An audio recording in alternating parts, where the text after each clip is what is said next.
Mega week for European bank earnings. Broadly speaking, so far, how's it shaped up? Yeah, it's been a bit of a mixed week for European banks. I think that was very much expected. We've had poor numbers from Deutsche Bank and Barclays, but stronger numbers out from UBS and, as you said, BNP Paribas.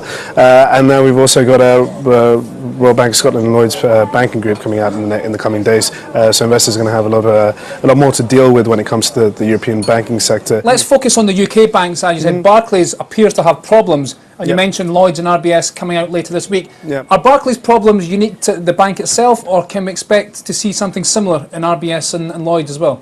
Yeah, I think what Barclays is a different beast compared to Lloyds and RBS, given the fact that it is not owned or have a stake owned by the UK government. But when it comes to Barclays, its problems are not only isolated to Barclays. Its cash call is that we saw yesterday is something that we're expecting from Lloyds Banking Group, perhaps this week, because they're looking to sell down their stake that the government currently owns. From RBS, we have also a similar sort of story that comes out from Barclays, in the sense that RBS will have to put aside money for mis-selling PPI. At the same time, the LIBOR manipulation charges, the penalties that RBS has to face on that side will be similar to what Barclays underwent. For European banks, though, you touched on it, regulation is still a huge uncertainty, as is separating trading activities from retail activities. Absolutely.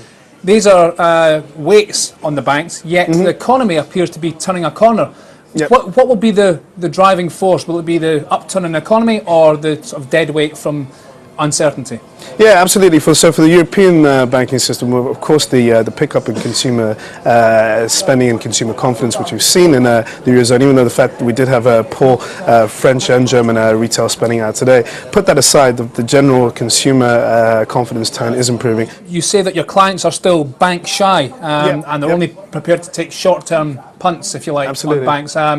What kind of levels are we talking about, and what banks are we talking about? Yeah, absolutely. So let's go with Barclays. It's pretty high risk. So I think, on a short-term level, we see a lot of trade on it, but the entry point would be around about 275p. HSBC is a big global bank. It's a big favourite, given the fact that it has these vast operations. So even though if it makes losses in the US and in Europe, it generally makes it up in Asia. So around about 720 to 730 would be a good entry point for HSBC.